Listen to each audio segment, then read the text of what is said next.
Bonjour ou bonsoir, tout dépend à quelle heure vous écoutez ce podcast de l'ODJ Média. Notre chroniqueur de l'ODJ, Ahmed Nagy, partage son avis et ses réflexions dans un article qu'il a intitulé « Rachid veut devenir magistrat à la Cour des comptes ». Alors écoutons-le dans ce podcast.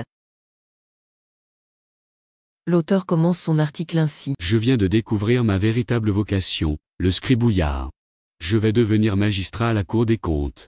Une entrée en matière aussi abrupte, sans salutation préalable, ni introduction, est tout à fait dans le style de Rachid, un serveur de café dont je ne souhaite à personne de supporter les bavardages, agrémentés de piques ironiques à la limite de l'impertinence.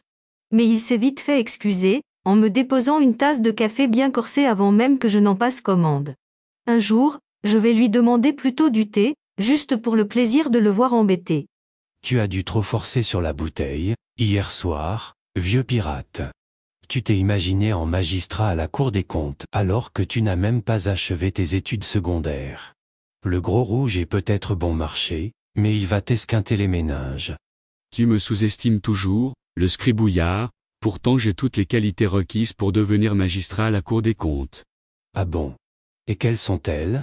Ne dire que des choses positives, même si ce que je vois de mes yeux est désespérant, voire franchement révoltant. C'est un responsable politique de très haut niveau qui l'a dit, un élu du peuple qui plus est. Ces pauvres magistrats de la Cour des comptes s'imaginaient que ce sont leurs longues années d'études juridiques et financières, leur rigueur, leur objectivité et leur impartialité qui constituent les critères de l'exercice de leurs fonctions. Personnellement, je n'ai pas eu besoin de consentir autant d'efforts pour apprendre à dire Gouloula Hamzine, dites que l'année est bonne. Je passe mon temps à dire à mes clients que tout va bien dans le meilleur des mondes. Sinon, il y a des petits malins qui vont profiter du discours contraire pour ne pas me laisser de pourboire, ou juste une misère, comme quoi je reconnais moi-même que les choses ne vont pas bien. Je vois enfin où ce corneau mal rasé veut en venir. Il veut m'entraîner sur un terrain glissant, qui a suscité bien des déboires à des confrères journalistes. Le moins que je risque est de me faire accuser de manquement à la déontologie journalistique par des gens qui ne la connaissent même pas. Je préfère, donc, botter en touche.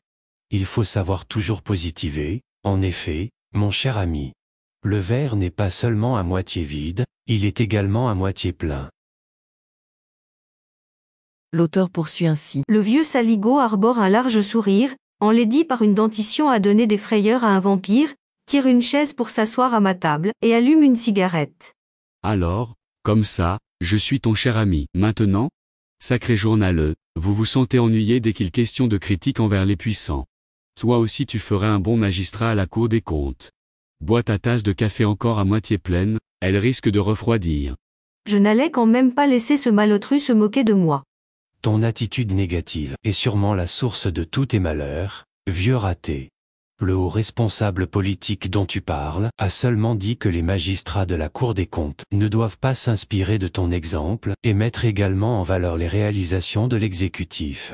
D'abord, dis-moi depuis quand les magistrats s'occupent d'autre chose que de problèmes? N'est-ce pas l'essence même de leur mission que de traiter des manquements à la législation? Il y a bien des journaleux dénudés de toute moralité et de tout sens de l'éthique pour chanter les louanges des puissants. Mais quelque part, tu as raison. Qu'y a-t-il à reprocher à ceux qui nous gouvernent? La vie n'est pas chère, il n'y a pas de jeunes diplômés sans emploi et les individus les plus pauvres reçoivent des aides publiques pour subvenir à leurs besoins primaires, comme promis lors de la campagne électorale. Bien sûr, il y a bien eu quelques petites erreurs, mais que celui qui n'a jamais péché lance la première pierre. Je savais Rachid particulièrement vicieux, mais je ne le savais pas aussi pervers. Tu veux donc devenir magistrat à la Cour des comptes pour fermer les yeux sur les manquements à la loi? Cela ne te pose aucun problème de conscience? Et pourquoi aurais-je des problèmes de conscience? Je me réfère à des gens beaucoup plus instruits que moi, qui sont, en outre, très bien payés pour nous raconter des contes de fées. Quel mal y a-t-il à les prendre, pour exemple, et calibrer mon degré de moralité sur le leur?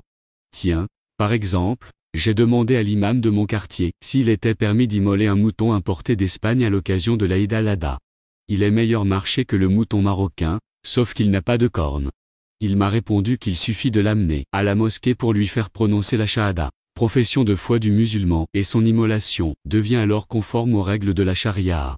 N'est-ce pas, là, faire vraiment preuve d'esprit positif?